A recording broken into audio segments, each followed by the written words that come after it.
tous, je vous invite à vous lever et à chanter avec ferveur. Le cantique 239, nous réclamons Seigneur.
Jésus est au milieu de nous, dans le Donnez-lui gloire, le numéro 203.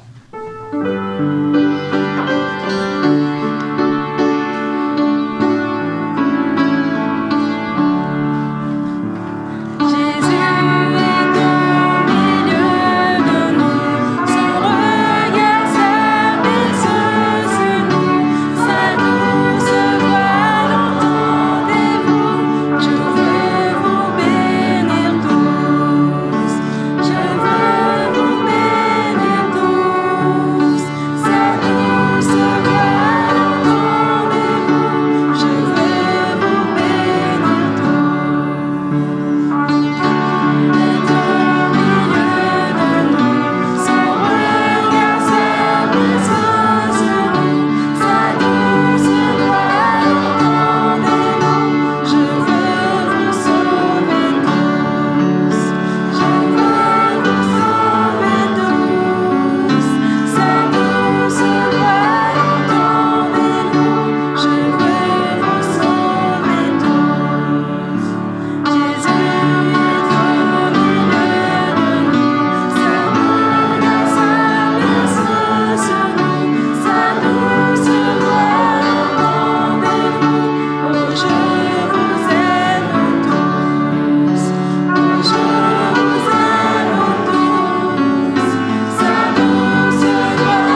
vous asseoir. Nous allons accueillir Alicia qui va venir nous faire la lecture biblique.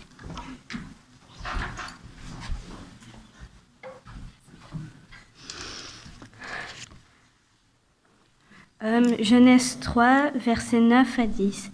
Mais l'Éternel, Dieu appela l'homme et lui demanda « Où es-tu » Celui-ci répondit « J'ai entendu ta voix dans le jardin et j'ai eu peur car je suis nu, alors je me suis caché. »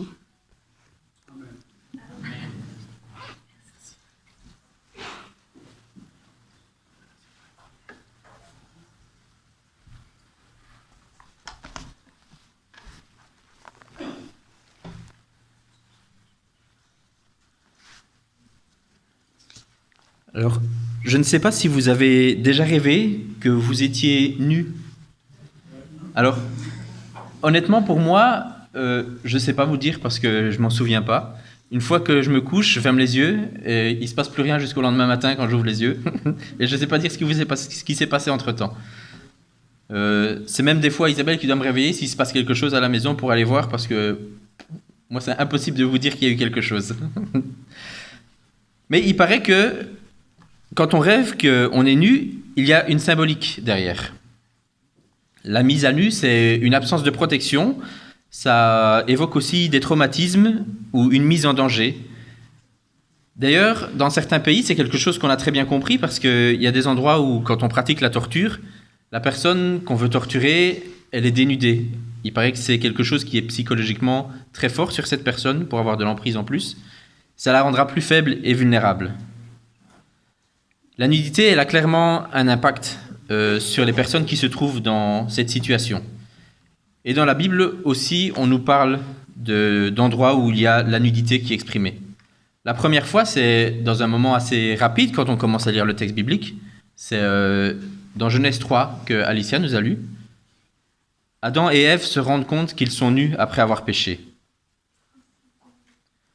On comprend vite que cette expression de leur nudité, elle symbolise de la vulnérabilité. Ils ont transgressé les instructions de Dieu, ils se sentent vulnérables et ils décident de se cacher. Le fait de se rendre compte qu'ils sont nus, ça les rend justement très, très, très fragiles. Enfin, ils se sentent mal à l'aise par rapport à Dieu. Et leur relation aussi a été abîmée par ça. Le monde, avant cette transgression, était parfait. Et il n'avait pas besoin de se couvrir. Dans toute l'histoire de l'humanité, l'être humain s'est toujours vêtu. Les vêtements servent à beaucoup de choses, en fait. Quand on se sent bien habillé pour aller quelque part, ça nous permet justement de se sentir bien et d'être adapté à la situation. Le soir, quand on rentre chez soi, des fois, on a envie peut-être de se mettre en pyjama ou dans une tenue bien décontractée. Et là aussi, chez soi, on se sent bien. Et chaque vêtement a ses codes. On peut aimer se mettre à l'aise pour prendre un plaid et se mettre devant la télé, par exemple, à la maison, pour regarder un film. Mais si vous êtes dans cette même tenue pour aller au restaurant, vous n'allez pas vous sentir à l'aise non plus. Les vêtements servent à nous protéger, à protéger du regard, à protéger du froid, à protéger aussi du chaud. C'est aussi quelque chose qui nous permet de nous empêcher de nous blesser. Dans le texte que nous avons lu, Adam et Ève, ils n'avaient besoin de rien pour se protéger au départ. Dieu avait déjà tout prévu et ils étaient en sécurité. Ils n'avaient pas besoin de se couvrir, mais quand ils sont péchés, ils sont devenus à ce moment-là vulnérables. Ils se sont coupés du lien qu'ils avaient avec Dieu. Dans l'Ancien Testament, la nudité, c'est plutôt une chose qui doit rester intime, dans l'intimité. En dehors de l'aspect de la sexualité, elle est très souvent liée au dépouillement et justement à la vulnérabilité. Un exemple, par exemple, c'est quand Dieu parle de Jérusalem, ou alors quand il parle même de toute la nation, quand ils sont fragiles et qu'ils sont livrés à d'autres nations, il exprime souvent cette nudité pour le peuple. Dans le Nouveau Testament, on nous parle aussi de la nudité. Pour la petite info, le mot qui est utilisé pour nudité, donc c'est du grec, c'est gymnos. Et ça vient du grec en fait, et à l'époque de l'Antiquité, les athlètes faisaient du sport dans les stades et ils étaient nus. Et donc c'est de là que vient ce mot gymnos, qui a donc donné gymnastique. Mais ça c'était pour la petite parenthèse. Dans le Nouveau Testament, quand on parle de nudité, c'est plus souvent pour nous parler d'un dépouillement ou d'un dénuement. Comme par exemple quand Jésus dit « J'ai été nu et vous m'avez vêtu, j'étais malade et vous m'avez visité, j'étais en prison et vous êtes venus vers moi. » Ici, la nudité, elle symbolise la détresse, le besoin de secours. Tout ça pour venir à un texte que je voulais partager avec vous, qui se trouve dans Marc. Marc nous parle d'une manière assez surprenante d'un jeune homme. Je vais vous restituer le contexte d'abord, avant de lire les quelques versets. Nous sommes à ce moment-là dans le jardin de Gethsémani, dans les dernières heures de Jésus. C'est l'endroit où Jésus va se faire arrêter et il est en train de prier. À ce moment-là, quand il est en train de prier, il s'arrête de prier, il retourne vers les disciples et il y a des soldats qui arrivent pour l'arrêter. L'objectif, c'est de le mettre à mort.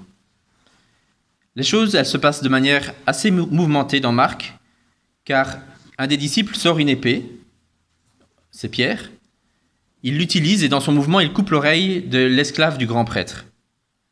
C'est dans Marc 14, 47 si jamais. J'imagine que l'ambiance à ce moment-là, elle doit être très compliquée. Ça doit être très animé, il doit y avoir beaucoup de tension, beaucoup de bousculade aussi, de la peur, de la nervosité, en tout cas dans le déroulement de ce qui se passe à ce moment-là. Et Jésus intervient et il reproche à ses agresseurs d'agir comme ça, dans le secret. Il leur dit qu'il a toujours été avec eux, toujours été dans le temple, il ne s'est jamais caché. Et jamais ils ne l'ont empêché d'agir. Il n'a jamais agi dans le secret non plus. Mais là, on vient le chercher la nuit, comme un brigand. Comme un brigand qui s'était retranché ou qui s'était caché. Et c'est dans ce texte qu'on nous parle justement d'un jeune homme. C'est dans Marc, verset 14, les versets 50 à 52.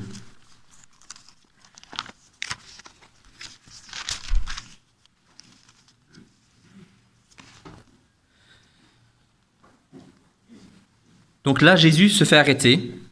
Il y a un conflit qui naît et puis Jésus intervient. Et on nous dit,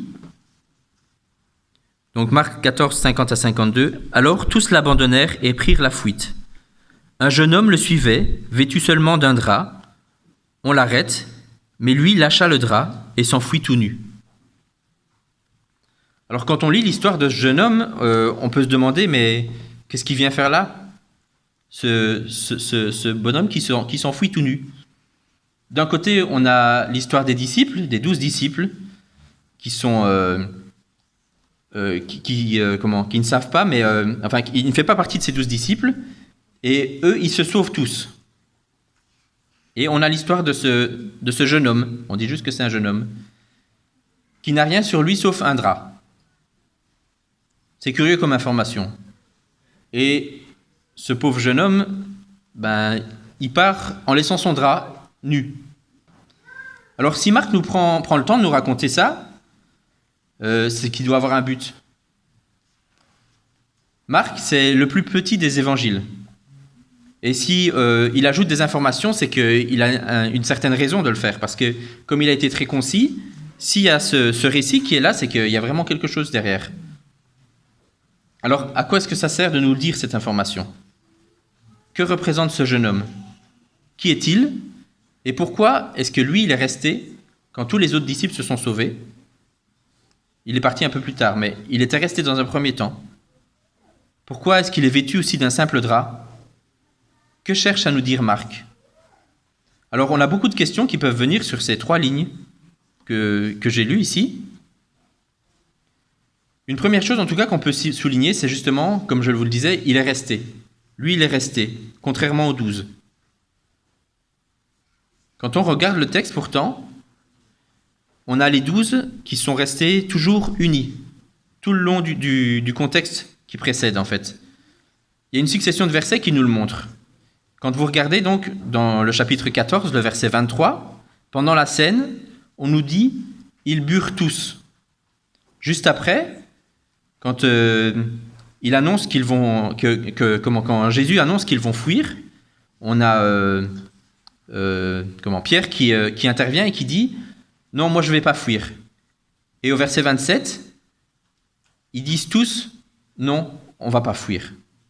Non, pardon, au verset 31.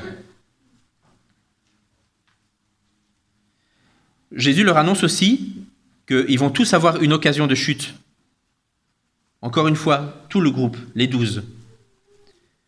Quand Jésus se retire aussi pour prier, après la scène, tous s'endorment.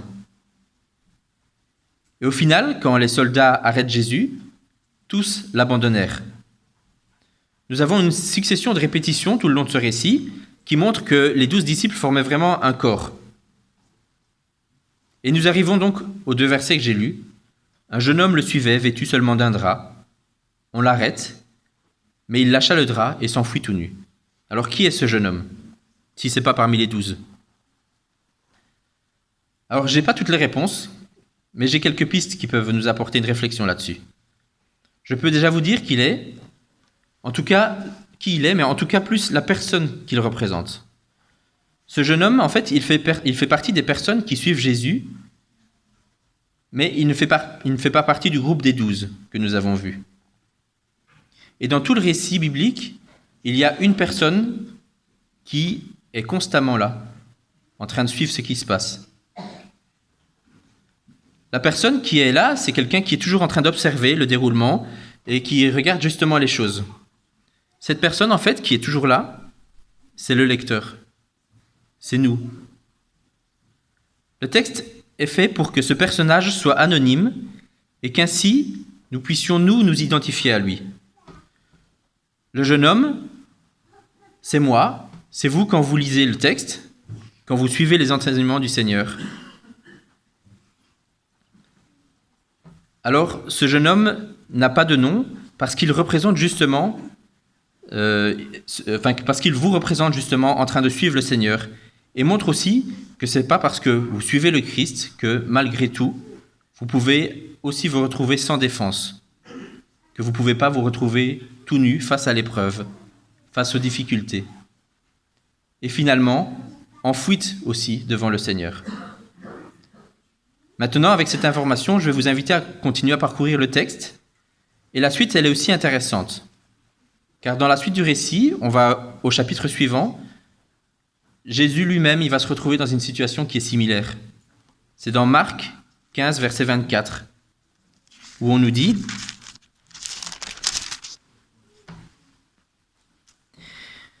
Donc on parle là des Romains. « Il le crucifie, se partage ses vêtements en tirant au sort ce que chacun emporterait. » Jésus aussi, à ce moment-là, on va lui retirer ses vêtements pour le clouer justement sur la croix. Et il sera là, au vu de tous, sans défense aussi, démuni, dans une situation qui est dégradante. Jésus, à ce moment-là, il partage la même détresse que ce jeune homme. Jésus a été crucifié, donc nu, et quand il est mort, on remarque quelque chose qui est intéressant. Jésus est enlevé de la croix et on l'enveloppe dans un linceul. Et ce mot, il mérite aussi pas mal d'attention parce que ce mot linceul, il peut aussi être traduit par un drap. J'ai été voir un petit peu dans les textes en fait et dans les différentes Bibles aussi, des versions que j'avais à la maison. J'ai consulté 10 versions bibliques différentes. Et c'est du 50-50. On a, je ne sais pas ce que vous avez vous comme version dans ce que vous avez à la maison ou si vous en avez sous les yeux. On a la Colombe, la traduction œcuménique de la Bible, Louis II 1910, Chouraki aussi, et la Bible de Jérusalem, qui traduisent le mot linceul. Et dans la Bible en Nouvelle Français courant, Parole de vie, la Nouvelle Second, Français courant et Second 21, traduisent eux par drap. Alors c'est 5-5. Qui traduit correctement? Alors, j'aime pas beaucoup critiquer les traducteurs bibliques, parce que personnellement, moi, je serais incapable de faire ce qu'ils ont fait et de traduire la Bible comme ça. En tout cas, pas correctement. Et ensuite, parce qu'il y a aussi une deuxième chose, c'est qu'il s'agit bien d'un drap, mais quand un drap, on emballe un corps, en français, on l'appelle un linceul. Donc, c'est aussi quelque chose de juste comme traduction. Mais si vous regardez, en fait, dans Marc, il y a juste 2 fois où on nous parle d'un drap. C'est à ce moment-là, quand Jésus est enveloppé dans un drap, et aussi avec ce jeune homme. Lui, il perd son drap. C'est dans Marc 15, verset 46, où il est dit « Celui-ci acheta un drap, on parle de Joseph d'Arimathée, il descendit Jésus de la croix, l'enveloppa avec le drap et le mit dans un tombeau taillé dans le roc. Puis il roula la pierre contre l'entrée du tombeau. » Alors Jésus, quand il est mort, il a été décroché de la croix et il a été mis dans le tombeau, il est resté pendant 3 jours. Au 3e jour, on a Marie-Madeleine et Marie qui achètent des aromates et ils vont au tombeau pour s'occuper de Jésus. À ce moment-là, ils trouvent la pierre qui a été roulée. Et ces 2 femmes sont surprises. Elles rentrent dans le tombeau et elles tombent sur quelqu'un. Le texte nous dit « Un jeune homme assis à droite et vêtu d'une robe blanche ». C'est dans Marc 16, verset 5. En entrant dans le tombeau, elles virent le jeune homme assis à droite, vêtu d'une robe blanche, et elles furent effrayées. Alors, c'est une curieuse coïncidence, je trouve. Qui est ce jeune homme ? Encore une fois, un jeune homme qui apparaît. Et quand on regarde avec les autres évangiles, ici, il ne s'agit pas d'un jeune homme, mais d'un ange. Marc, lui, nous parle d'un jeune homme. Et encore une fois, le mot qui est utilisé, j'ai été regarder, ce jeune homme n'est présent que 2 fois dans Marc. Une fois quand Jésus se fait arrêter et une fois quand Jésus est ressuscité. Alors c'est quelque chose qui m'a surpris et j'ai regardé un petit peu. Et excusez-moi, ma page a sauté.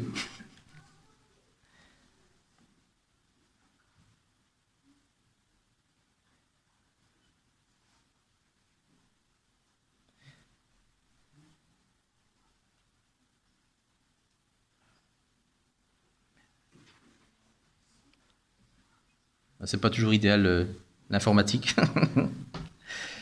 Donc, comme je vous disais, il y a ce jeune homme qui réapparaît. Et c'est la 2e fois où il réapparaît dans le récit, dans Marc. Seulement 2 occurrences.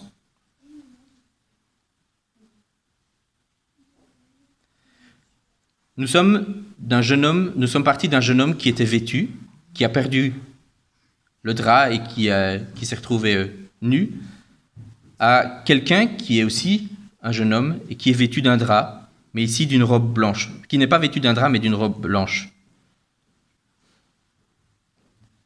Cette robe, c'est un symbole. Elle symbolise la victoire. C'est aussi, cette robe blanche, la pureté et un vêtement de fête aussi. Nous avons quitté ce jeune homme qui était nu, qui était fouillant, qui était dans le plus grand des désarrois. Et finalement, on a retrouvé ici un jeune homme, mais qui n'est pas n'importe qui n'est pas n'importe comment. Il y a plusieurs choses qui le caractérisent. Alors, il y a la robe blanche que nous avons parlé, mais il y a une autre caractéristique.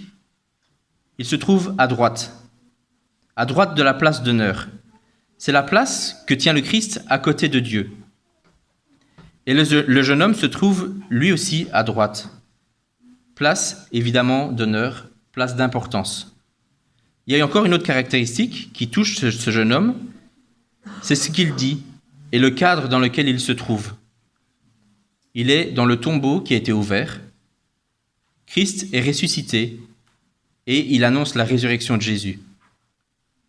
C'est dans Marc 19. C'est pas juste ça. C'est Marc 16, 6 à 7. Il leur dit « Ne vous effrayez pas, vous cherchez Jésus le Nazaréen, le crucifié. Il s'est réveillé, il n'est pas ici. Voici le lieu où on l'avait mis. Mais allez dire à ses disciples et à Pierre qu'il vous précède en Galilée. C'est là que vous verrez comment il vous l'a dit. » C'est là que vous le verrez comme il vous l'a dit. Alors, qu'est-ce que veut nous dire Marc ? Comme nous l'avons vu, Marc tente de nous faire voir l'image d'un chrétien qui suit Jésus, mais parfois de manière si imparfaite. Le récit de ce jeune homme, c'est le parcours d'un chrétien qui prend la fuite face aux épreuves de la vie et se retrouve désœuvré. Un parcours de vie qui se résume par la nudité, le désarroi, quelque chose que nous pouvons tous ressentir à certains moments. Ensuite vient la mort de Jésus, puis sa résurrection. Et enfin, Christ qui nous offre une robe blanche et nous rend purs. Nous sommes amenés à voir dans l'expérience de ce jeune homme, dans ce traumatisme qu'il a ressenti, un comble d'échec aussi, une honte qui est représentée par cette fuite. Mais c'est si précisément là que Dieu le trouve et l'accepte. À nous tous, en lisant ce récit, nous sommes amenés à prendre conscience de nos erreurs, de savoir qu'elles sont acceptées, de savoir que malgré nos fautes, nous sommes réconciliés avec Jésus et avec Dieu. Le Seigneur, il est avec nous dans nos échecs plus encore que dans nos succès. Ce jeune homme, il a fui nu. Il a abandonné, comme les autres, Christ, et il a été réhabilité. Pas seulement autorisé à se tenir là, mais à faire bien plus parce qu'il se tient à la droite.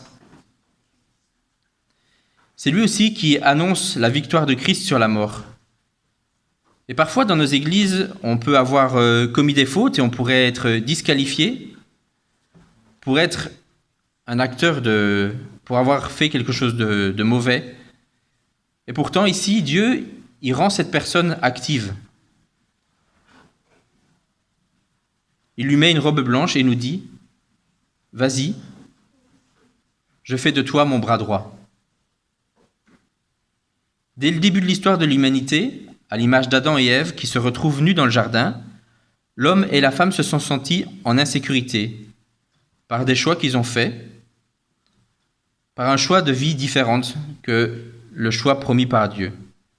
Et Dieu, à ce moment-là, les a couverts aussi de peau de bête pour qu'ils puissent traverser les épreuves. De Genèse, on peut aller à l'autre bout de la Bible, où nous pouvons aussi trouver une promesse qui est faite. C'est dans Apocalypse. Alors Apocalypse a quelque chose de très similaire avec ce qu'on a lu, et pourtant ça a été écrit 30 ans après Marc. Il y a un texte qui est pourtant tellement similaire dans Apocalypse 7, ce sont les versets 9, et puis aussi il y aura les versets 13 à 14.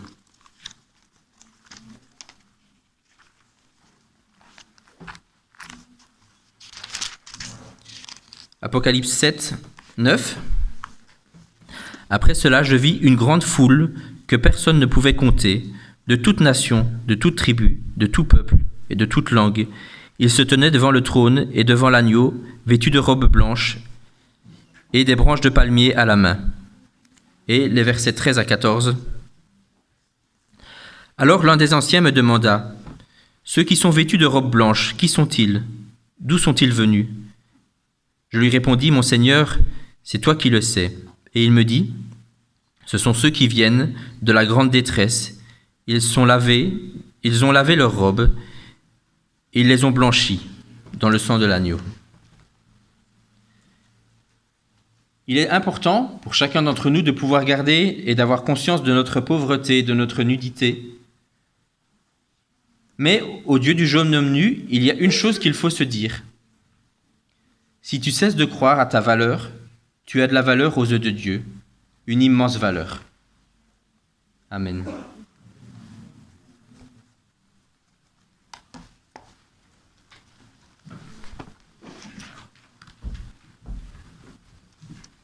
Je vous invite à vous lever pour chanter le cantique pour cet immense bonheur dans le Donnez-lui gloire, le numéro 427. Alléluia.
vous invite à incliner vos têtes pour prier. Seigneur, tout d'abord, merci pour les dons et les offrandes que chacun a pu donner. Tu vois que c'est selon les moyens et Seigneur, c'est toi qui peux faire grandir aussi ces revenus et cet argent, aide à ce qu'il soit utilisé correctement et au mieux. Seigneur, je voudrais aussi te remercier pour ton message, pour le moment d'échange que le moment de partage que nous avons vécu. Je voudrais te demander d'accompagner chacun des membres de cette Église, chacune des personnes ici présentes et ceux alentour aussi, dans le reste de cette journée, qu'ils puissent continuer à méditer ta parole et à sentir que tu veux du bien à chacun d'entre nous.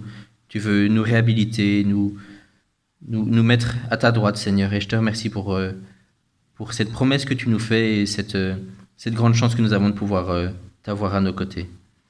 Je te remercie, Seigneur, et c'est ainsi que je voulais te prier au nom de ton Fils Jésus. Amen.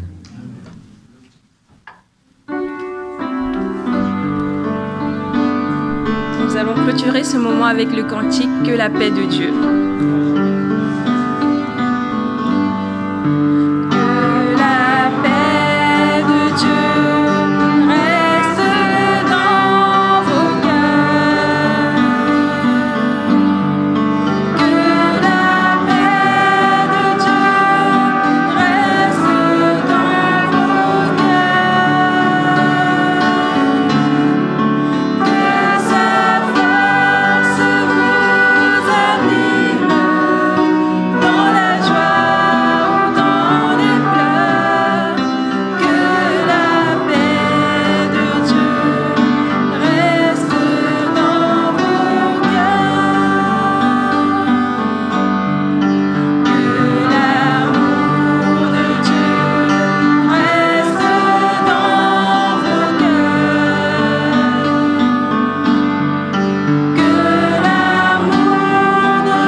Que le Dieu de paix, qui a ramené d'entre les morts le grand berger, par le sang d'une alliance éternelle, notre Seigneur Jésus, vous forme en tout ce qui est bon pour faire sa volonté, qu'il fasse en nous ce qui lui est agréable par Jésus-Christ, à qui soit la gloire à tout jamais. Amen.